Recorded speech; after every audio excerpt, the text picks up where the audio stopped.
Oh, no. You say it again.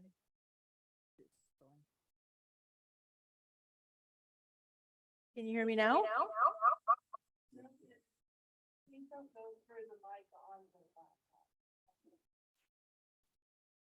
Don't go through the mic. I just turned it off. Oh, okay. Is that better? Okay.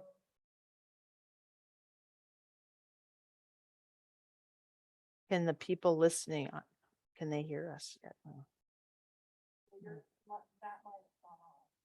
Okay, all right. It says on. Oh. Can't hear me now?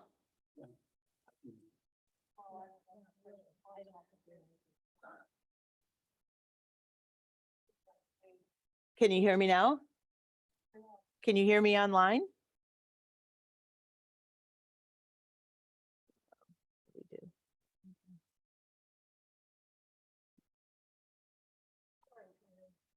Oh, I'm sorry. We didn't need that. Hold on, we're working on it.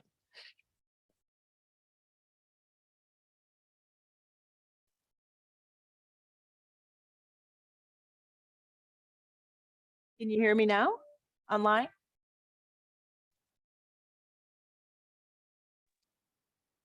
I can hear. Okay, I heard somebody. Okay. All right, let's get going. Please rate, please. Wendy can hear. Okay, so if anything changes, let us know, please. But I think people sitting here can hear me so far. So, okay, so this is what we're going to talk about. Pardon? You don't hear me anymore?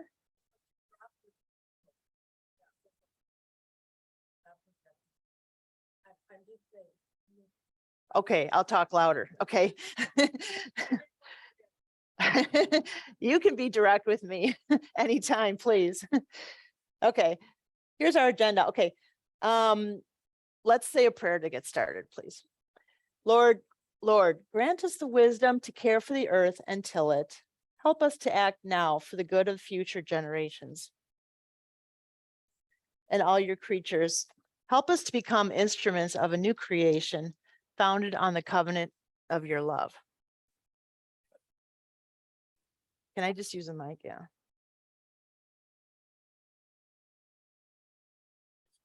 Okay. We're good. Okay. So like I said, this is who we are, the Care for Creation Task Force. We're not a committee, we're a task force. So in that viewpoint, we kind of are supposed to work with different committees within the church. So I'm the current chair right now. Carolyn is here. She's the past chair and really one of the founding members of the Care for Creation Task Force. Jean Nelson is here, and also Dave Osborne, and Meg Damros is not with us today. Okay, the mission statement for Care for Creation is to serve as leadership and coordinate committee activities regarding environmental stewardship issues. So the goal is to preserve our world for future generations by preserving our resources, reducing our waste, reducing our impact on global warming, and improving our environment for God's creatures. So we're looking at not just our church, but also a larger church in our world, and also looking at our individual. We're trying to get, help people with individual choices. Okay, a little bit of our history. The task force was established in 2016. It was kind of in response to some environmental stewardship resolutions that were passed by the Synod in 2015. And there was also 3 focus groups that were approved in the long range plan from 2016, and Care for Creation was one of those 3. So in the past, what we've been doing is coordinating efforts among committees and ongoing groups related to environment and sustainability. There's an energy task force, so we kind of work with them on and talk with them about actions that they have been taking to reduce our environmental footprint here at church. For example, replacing the windows and improving the lights to LEDs And Jean will talk about that a little bit later. And also working with the Education Wing Remodeling Task Force regarding sustainability of that new project. We lead adult forum programming. We try to get 3 or 4 in a year. And then we promote this new liturgical season of creation in the fall, which is what we're in right now. We have been writing moments articles on environmental issues as kind of on a bi-weekly basis. We kind of go in and out as far as how consistent we are, but that's something that we like to do. And then more recently, we're coordinating a solar awning project, and I'm happy to say they're starting construction tomorrow. So by the end of the year, they will be, you'll see some hopefully ground opening project. But just so you know, you're going to see some work, but you won't see the panels going up until probably December because they're waiting for some parts. But we are super excited about that.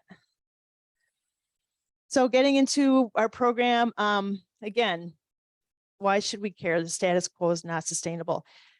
Real briefly, you know, we were seeing this, impacts of the hurricane in Florida are probably worse than they normally would be without impacts of global warming. And, you know, global warming is affecting weather patterns. I think it's pretty much accepted, but David is a science background. He's going to give us a little bit of a technical background before we jump into some other stuff. Can you hear me? Yep, sounds like it. So we have developed incredible space age technologies that, okay. Oh, there we go. I hear it. So we have these incredible space age technologies that let us measure. This chart shows carbon concentration over the last 400,000 years in global temperature and sea level. And we're using a lot of different mechanisms to figure this all out. One of the main things is ice core samples from the polar region glaciers that we look at bubbles and the radioactive isotopes that let us know the age of the events. So the main thing here is that this 400,000 years, this is a carbon concentration. And you can see on the time scale that about every 100,000 years, there's a peak. And so that represents the last 4 ice ages. And the carbon level has been pretty consistent at the peaks until now. So it's been like 4 or 5 million years since it has gone up this high. Now, one of the other things is that this represents, we're able to measure what this happens on a time scale that's was determined, it's called Milankovitch scales, that lines up with the Earth's orbit that changes every 100,000 years. It's influenced by Saturn, Jupiter, and some other planets that make it an elliptical orbit rather than in a circular orbit.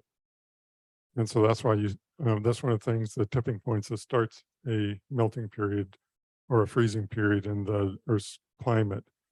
But then you have these other influences, and that's what's causing these spikes. One of the main things is in between is that all the ice melting and building back up affects the Earth's tectonic plates. And most of those, I think, are related to volcanic events.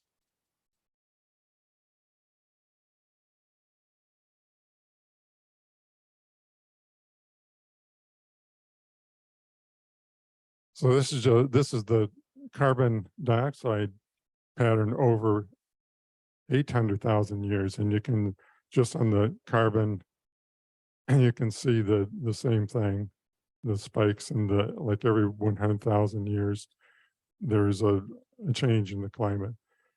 This one's particularly good for showing where we are at on current carbon level, and this is the highest historical level all the way back to like 4 million years ago.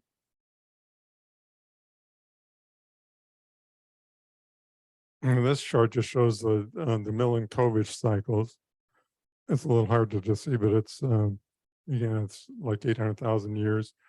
And there are actually 3 different Milankovitch cycles. There's one that is affected mostly by all 4 planets that is 100,000. There's another one that is about every 40,000 years is affected just by mostly by Venus. And then there's a third one that's every 28,000 years that is affected by the moon. And they've used all these to show what the predicted solar radiation should be coming on the Earth. And the blue line is Arctic. No, blue is radiation, and the red is the temperature in the Antarctic region. And so that gives you an idea what the main influence of carbon and solar radiation are the two biggest influences. Another one is volcanic events. Thank you. So with that, we're going to move into a quick, this is a short, it's about a 4-minute video, kind of talks about carbon footprint. And I will say there are captions and she talks rather fast, but I think it's a pretty good video. So we'll hopefully it won't be a good introduction.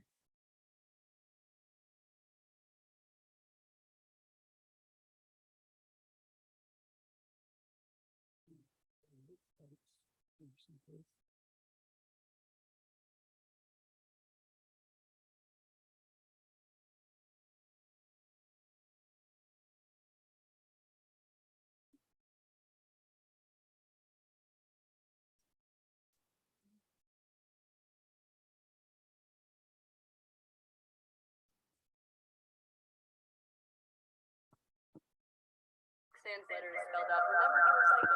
And last one out turns off the light. Easy.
You can't, oh, you can hear me. You can hear me. Okay.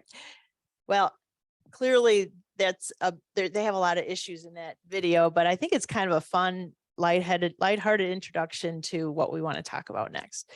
I enjoyed it. So now our technology is not working for me.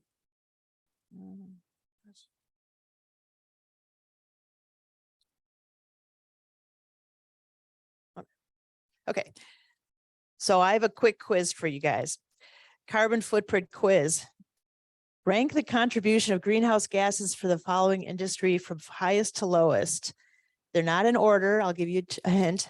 Agriculture, transportation, electricity generation, commercial, residential, or industry. So maybe just think in your mind how you would rank those. Who thinks that, let's see, who thinks, what's the first one that you guys think about, the highest? Agriculture? Anybody else? Okay. And who do you think, which is the least of all these? Residential. Okay. So I think residential for sure. Oops. Go back. Okay. So residential is last. And actually the highest is a tie between transportation and electricity generation. And then, so anyways, I wasn't shocked by that, but I guess sort of surprised. I thought agriculture might have been higher too. So this graphic kind of shows it more graphically. So you can see transportation and electricity generation are both at 28%, and industries a little bit behind at 22%, and agriculture is down at 9%, commercial 6%, and residential is 5%. So, again, if we're looking at what we can do in our own lives, it's a relatively small amount, but it all adds up for sure. I mean, everything is important part of the puzzle. So I don't mean to be discouraging, but I just want to show that this is the overall breakdown. Karen, before you leave that slide, it's important to point out that there are other greenhouse gases besides carbon dioxide. Carbon dioxide is, far ahead of all the other gases, but we are getting some effects from the fluorinated gases. These are the refrigerants that are used in your air conditioning, in your car, and your refrigerator. The nitrous oxide are products of combustion. So whenever you burn something, it also creates the nitrous oxides. And then the methane is just the free methane that comes from agriculture or ourselves and from volcanoes and other natural events. Mm-hmm. Absolutely.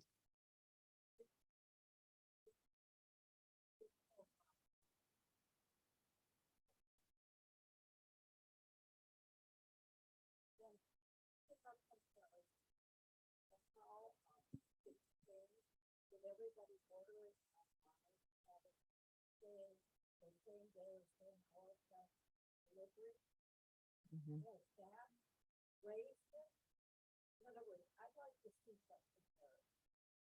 Yeah.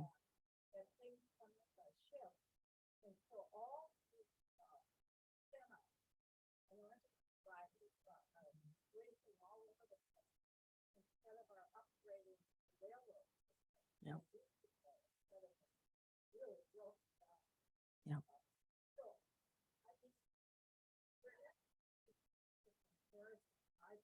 Yep. Yep. And yep. Too nebulous, and it doesn't really, from my perspective, show us the realities and what's being compared to what within even transportation. Yep. And what that's going to mean. So As one example. Yep. Okay, so she's asking about what, within transportation, what the relative impact is more recently of, the fact that patterns have changed, that people are getting deliveries to their house more, And also, well, that's the main thing, I think. Well, all of the online, I mean, Yeah. I just in my little teeny neighborhood, the Prime, the Fed Express, whatever all those are. I mean, I can sometimes have 5 of those on my tiny little street at one time, and not just once a day. I mean, that's a very different kind of thing. And I'm Yep. curious. So What- I'm going to do a deep dive and do some research and get that back to you, because I do think that's a super good question. And I think the other question is that, obviously the transition between, truck-based transportation versus rail-based, because, rails are definitely lower impact, but, that's not what the trend is. So I'll have to do more research on that and because I think that is important to know about, to think about for sure. And electricity generation, similar, electric cars, they're not like they have no, you still have to make that electricity somewhere. You're not burning at the tailpipe, but you still have to make electricity, which creates the same amount as transportation. So I can tell you what I have heard on that is EV, electric vehicles are basically about half the overall impact to greenhouse gas when you consider manufacturing the vehicles, all the materials, making the electricity for it. So it's still about half, but it's not zero. Yes, Tyrone?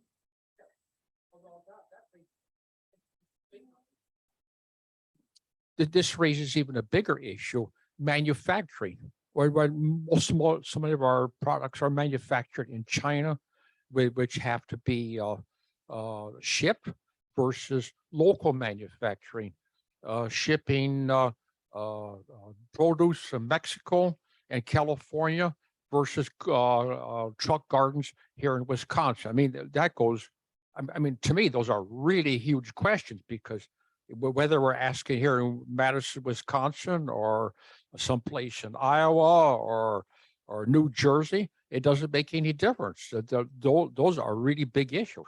Yep, I agree. And you'll see when we get in the carbon calculator part, they give you, at least for the individual basis, if you go deep on it, you can make choices about, I'm going to buy my food at farmer's market versus at the grocery store, or, through some other, some other way that there might be more transportation impacts. So yeah, those are all good, very good points about how we get our stuff, and do we really need all that stuff right now, when we want it.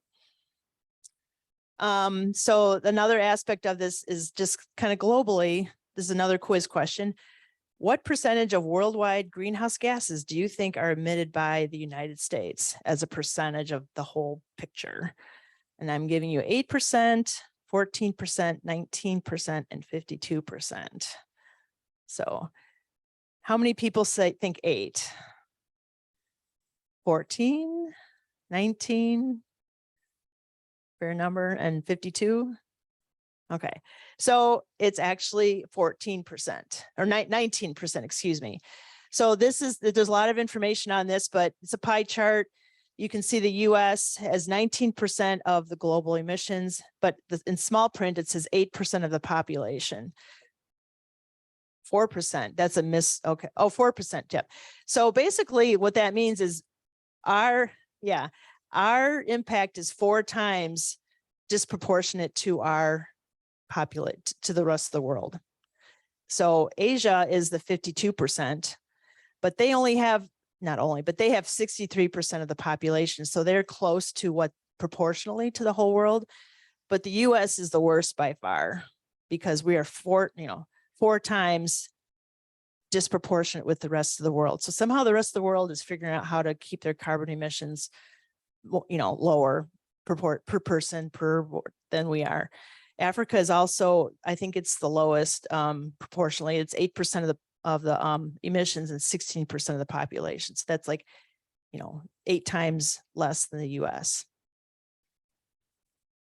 And then this kind of looks at our individual carbon footprint, how it breaks down for an average person. So again, I'll read it because it's kind of hard, but over half is home heating, 23% electricity, 20% vehicles, and 2% respiration. So, they don't have all the things like consumer goods, but Yeah, respiration. So we do breathe out carbon dioxide. Yeah. So we gotta at least that's a given. So, but the data, this info on the top, the average US citizen will emit 43,700 pounds per year. So that's about 22 tons. So just kind of keep that in your mind, about 22 tons is kind of the average. So with that sort of introduction, Jean's going to talk about our church place and what we can do. Good morning. So this is a kind of a bar chart showing our natural gas usage on the left and our electricity usage in kilowatt hours per year on the right. And so when I kind of got started with this, we went back about 2017. And Carolyn pointed out to me that when we remodeled the church back in 2010, that we actually did add insulation. So we've been gradually coming down. And you can see that our natural gas has come down quite a bit. And our electricity, you can see a big jump in about 2019, where we actually went to the LED lighting. You can see the kind of the effects of the pandemic there in the 1920 and 2021, but we're projecting to go even low. This year will be about the same as last year, but we're intending with the new solar panels to go down even further. And so you can kind of see the impact of where we're going to go with that. And this is only the beginning, so we'll try to keep going. Yes, there's a question in the back? Yeah, thanks. I know we have a couple heat pumps in the building around here. Have we maximized that, or is that another option? No, you're right. Using heat pumps instead of burning fossil fuels will reduce the carbon footprint. And that's something we can definitely look at in the future especially as we remodel certain parts of the church.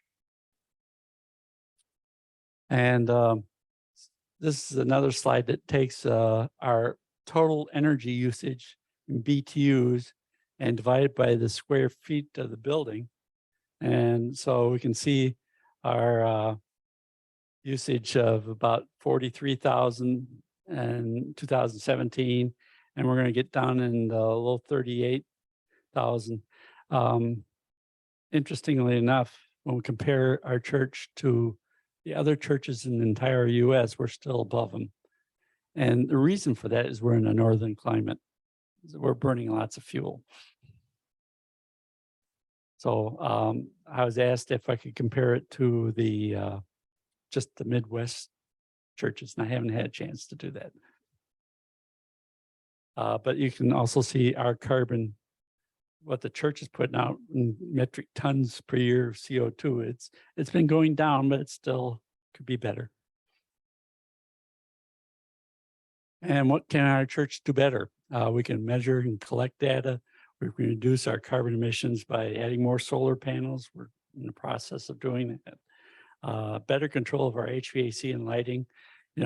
Best economics you can do is turn things off when they're not needed. And we can use photo cells for turning lights off, or occupancy sensors when nobody's in the room, make sure the lights are turned off. We can add more insulation when we roof. When we're talking about the education wing remodeling project, we're also talking about adding insulation there, the walls. We've already replaced the windows, which is a great change.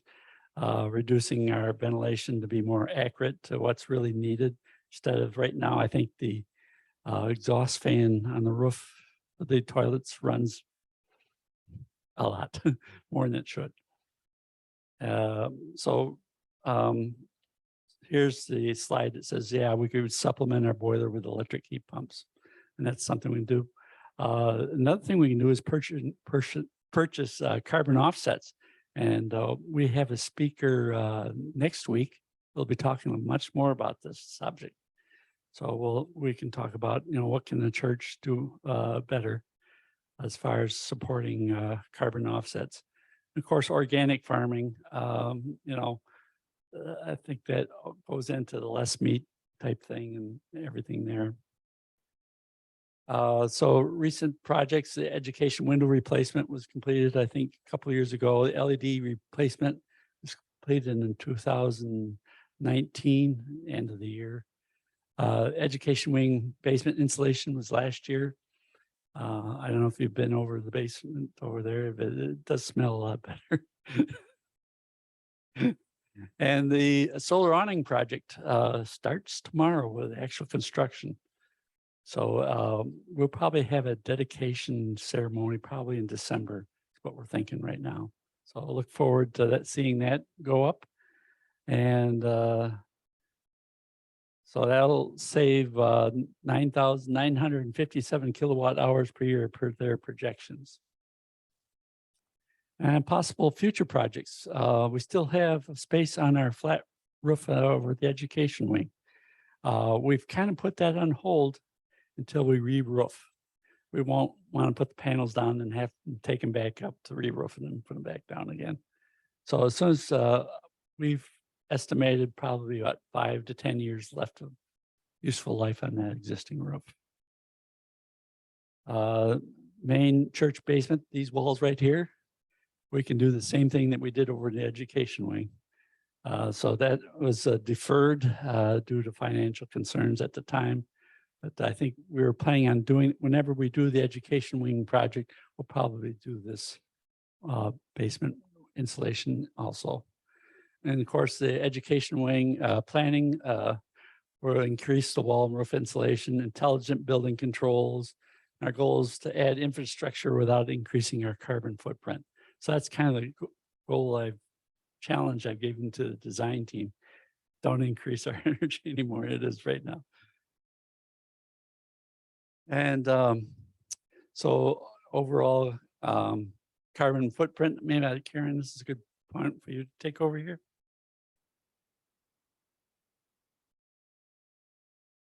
Right, thanks, Gene. So, yeah, so these are just carbon footprint overview. So again, we're going to be talking about ways to measure our carbon footprint and, you know, basically fossil fuels, the products, food and drink are things we can make changes to improve, and also waste and water. So this is kind of what got us on the topic in the beginning. There's the program called Carbon 360 Climate Stewards USA. It's a program that's helps churches measure their carbon footprint. So it kind of gives you a baseline that you can compare your actions to in the future. And then we were approached by Brittany Mikulski, who works for this organization. I think she'd presented to Adult Forum a few years ago, but this is a program that has been going in the UK, in the Europe for a few years, and they have many churches that use this program, and they kind of tweaked it for American use. And I don't know what they tweaked for American use, but apparently it's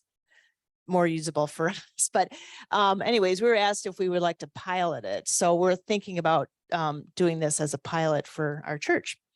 And so that's what we kind of want to overview. So anyways, they have a, they have a website, which there's a link to on the sheet, but it's pretty straightforward. But, basically, if we do this, which we are hoping there's enough interest to do, but we would form a team, which would probably start with Care for Creation, but we'd be happy to have more people join us for that. But once we have the team, we kind of meet a few times, but we want to determine the boundaries. For example, how far we want to go with this carbon footprint calculation. We can look at just our building and our property. We could add in Wakefield. We can add in transportation that the staff does to get to church and back. We can, and to conferences and et cetera. We could add in, if we really want to be ambitious, about transportation of our congregants to get here, which is kind of a fuzzy, kind of big thing, but we can talk about that too. So there's a data gathering phase, a lot of it's getting electrical bills and gas bills and kind of looking at how much resources you use and kind of quantifying it all through the program. And then once you go through the program, you look at ways you can reduce emissions. So we've obviously what Gene talked about, some of the things we've already done, but we look at other ideas for going further. And at the end, reducing emissions, purchasing offsets are kind of the two things you might look at to go further. And also setting out an actual goal is kind of something that we might want to come out of this. Some people say go to net zero, but I think that's kind of probably not realistic. But yeah, so some of the this group, I think a big part of what they do is once they help you get this carbon footprint put together, what they are trying to encourage churches to think about is to purchase offsets or, give some of their money to reduce carbon through meaningful projects in other countries. So they have a list of probably a dozen projects in other countries that through those actions, they have quantified the amount of carbon you're reducing. So you're kind of offsetting it in another part of the world. And this was just one example I picked up in Uganda. They have a project where they help the local people make biosand water filters. And the way you're reducing the carbon there is that the people right now, they have to boil water to make it safe. So now they make these and they make them themselves, but they're basically using natural materials, to filter out the contaminant with whatever they need to make it safe. But it's a kind of a elegant, low-tech solution. But like I say, they have many different solutions, which I thought were pretty exciting to learn about. So just to kind of summarize, this kind of summarizes the approach we would take if we want to go through this footprint study. And then kind of circling back to besides church, looking at individual aspects, there's many ways we can reduce our own carbon footprint. And just like we had this church based program, there's also personal based ones. And so I thought I would talk just a couple minutes about a personal based one, which I think is kind of interesting. There's several footprints available online. This Footprint Hero is the one that I'm focusing on, but it's pretty good. So what it does is called Cool Climate Network.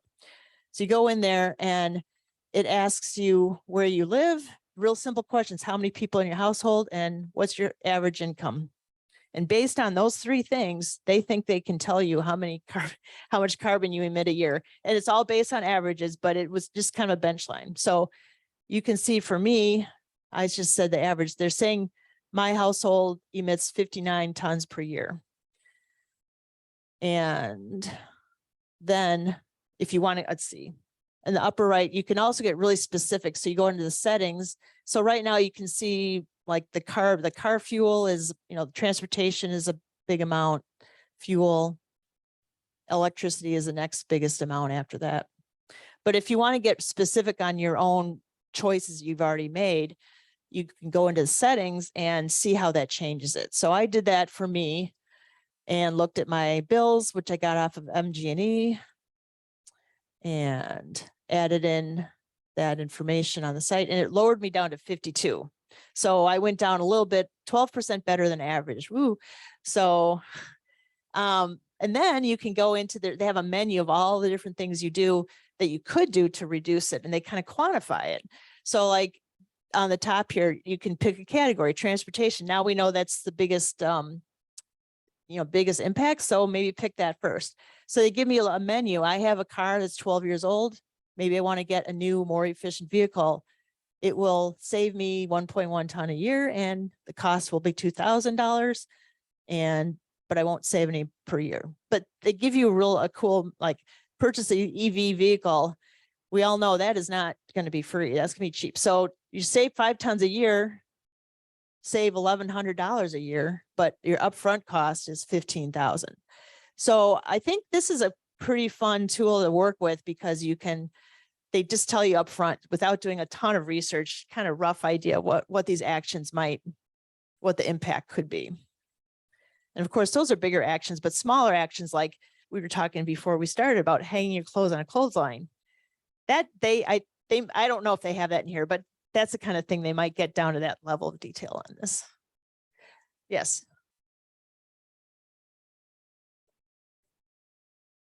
How could you possibly buy an electric vehicle for $150? I mean, 15,000.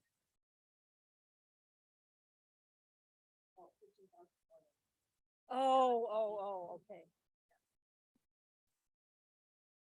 So the infographic showed the cost of an EV car up front being 15,000. And of course, anybody who's looked at all, they're not $15,000.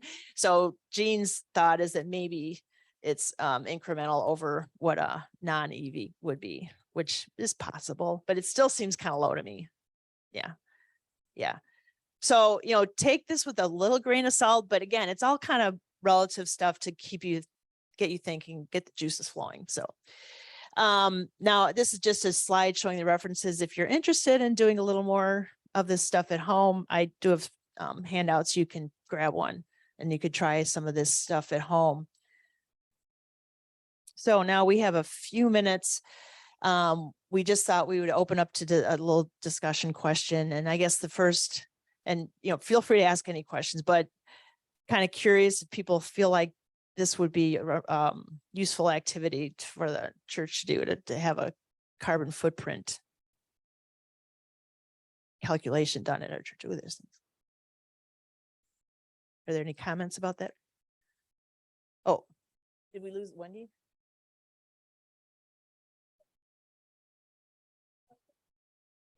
Okay. Sorry, I was trying to help bring the Zoom participants into Okay. the room. Yeah, I don't see any questions on chat, but you guys can also unmute yourself if you have questions.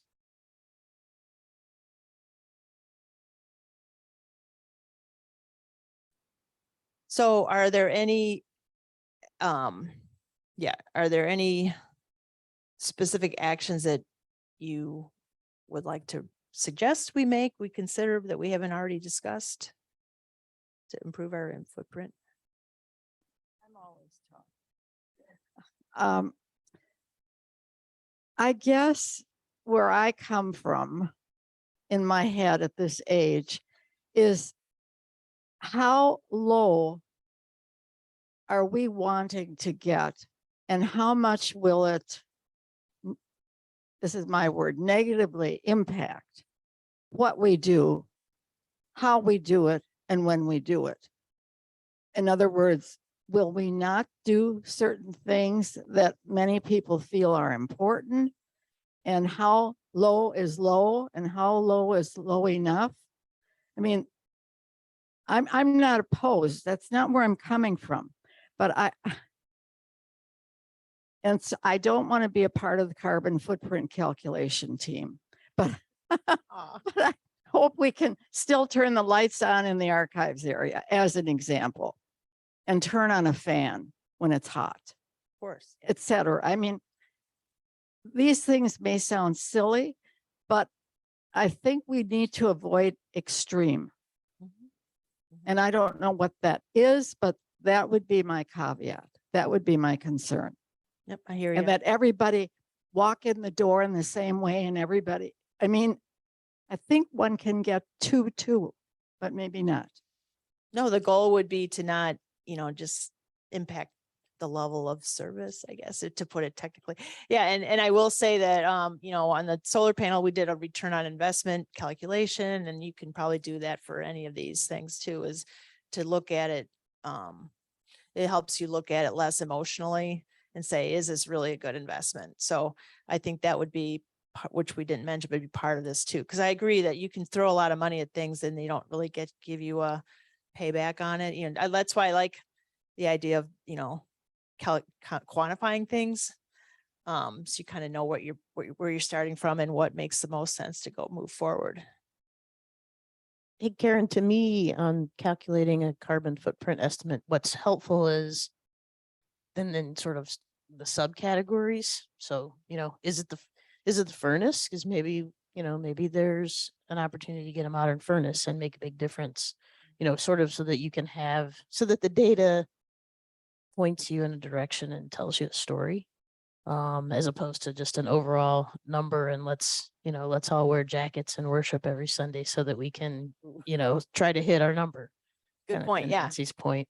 Yeah. I guess I would hope at the end we do have like a short report that kind of breaks it down and then talks about the different categories. Well, in relation to what you just said of everybody wearing jackets in worship type thing, that takes me back to the early 70s, working for the university and the state, where I don't know how low the temperatures were, but the secretaries were typing with gloves on their fingers. All the hot water was shut off. People were wearing boots all winter long, day in and day out. And that's why why I think about extremes. Yeah, that's a really good point that I vaguely remember in my life, but yeah, but you remember because you were an adult, and yeah. So I want to bring up something else that we wanted to bring up is the idea that an individual action can be to research your the people you're voting for and what they believe in and what kind of changes they might be considering to introduce. Because I think we're talking about what we can do ourselves, but voting is a big part of that, and getting people in that are going to be concerned about environmental impacts. The earlier studies you mentioned bring up societal issues too, in my mind. You talk about the cost of a car or having a steak dinner. Those are that we generally associate with upper and middle income folks. So my question is a little farther afield, and that is, are there environmental impacts in the way we're talking about here when widespread poverty? Because we've been talking about economically thriving economies. But I mean, one obvious example is farmers in Africa, South America, and Asia cutting down forests. Are there other aspects that create poverty is creating a greater footprint? I mean, at the foot of it, I mean, at the base of it, if I take from here, I can create the least impact by just not getting up in the morning. No breakfast, no activity. I don't drive, but I'm I could be facetious and say that. But are there other aspects of a poverty-driven parts of society that make it also a part, because this church advocates for the poor and raising up the poor, that also there's an environmental reason for doing it as well as economic? That's my real question. Those are real good comments. Deforestation is a big impact on our planet. Part of God's creation is that the trees will take out carbon out of the atmosphere and give us back the oxygen. So in the rainforest, as you're cutting down that trees, we're reducing our ability to renew ourselves. So we should all take advantage of supporting programs that promote reforestation, especially in the rainforest. So that's something we can also take a look at. And how else do we support the underprivileged with better programs to be more efficient, like the bio-sand filters in Uganda? I thought that was a really good idea. So instead of burning wood, you use natural gravity to filter out.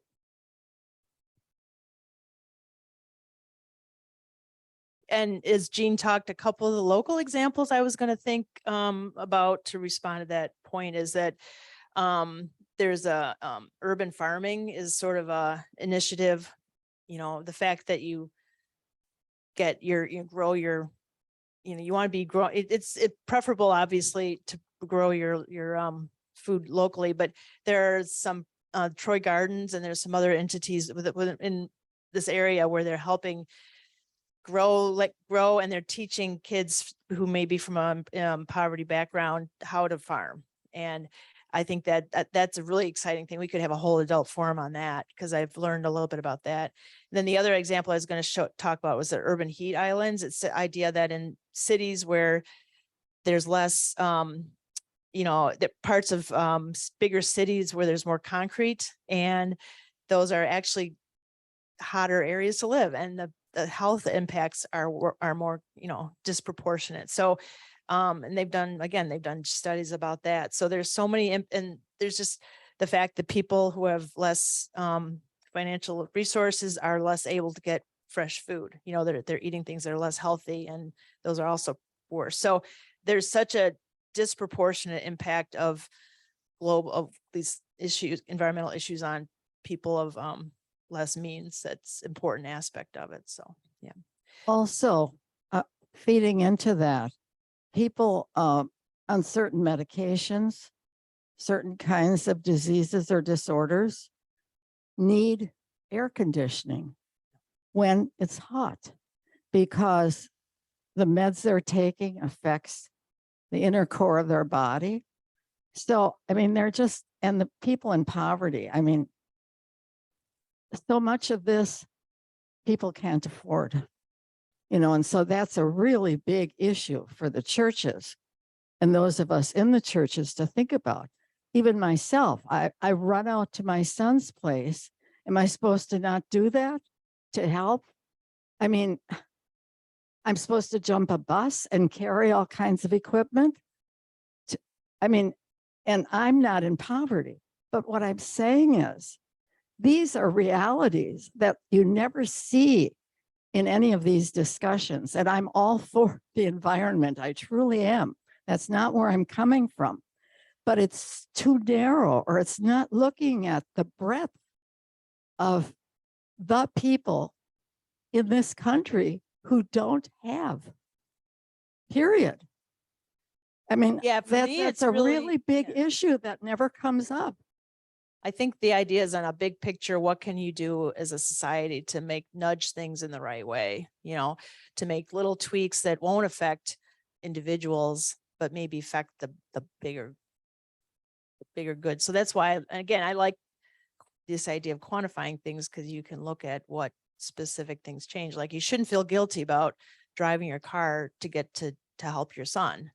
Obviously, you should never feel guilty about that. We should not feel guilty about turning the air conditioning, but we should look at, you know, what can we do to make it more equitable that people who need that air conditioning for those reasons can access it. So, okay, so I'll just move on quick because we're almost out of time. But so next week, like I said, we have 2 more weeks. Next week is a woman, Leah Sampson from MGE is coming. Her topic is MGE's 2050 goals and our renewable energy program. So she'll kind of overview what MGE is doing. I think they're an excellent partner. Everything I've heard and seen and experienced with them is positive. It's a great company. So I think that'll be a really good opportunity. And I'll just say, you know, carbon offsetting, you can purchase carbon offsets through the utility too. That's also a way you can do it. And then I'm really excited about the 16th is Dr. Eugene Tackle from Iowa State, and he's the brother-in-law of George Bauman. And he's going to come and talk about his, well, he has a long distinguished career, but he's going to talk about current climate trends, future changes, and ways we can help suppress future climate changes and cope with changes that are unfavorable but irreversible. So, you know, his bio is super interesting. He's done a lot of work with renewable energy and wind farms. Iowa's got a lot of wind farms. So I think he's going to have a lot of, he may have better answers to the questions that you guys are having today. So thanks for coming, and I appreciate your time. Thank you, Karen and Jean and Dave.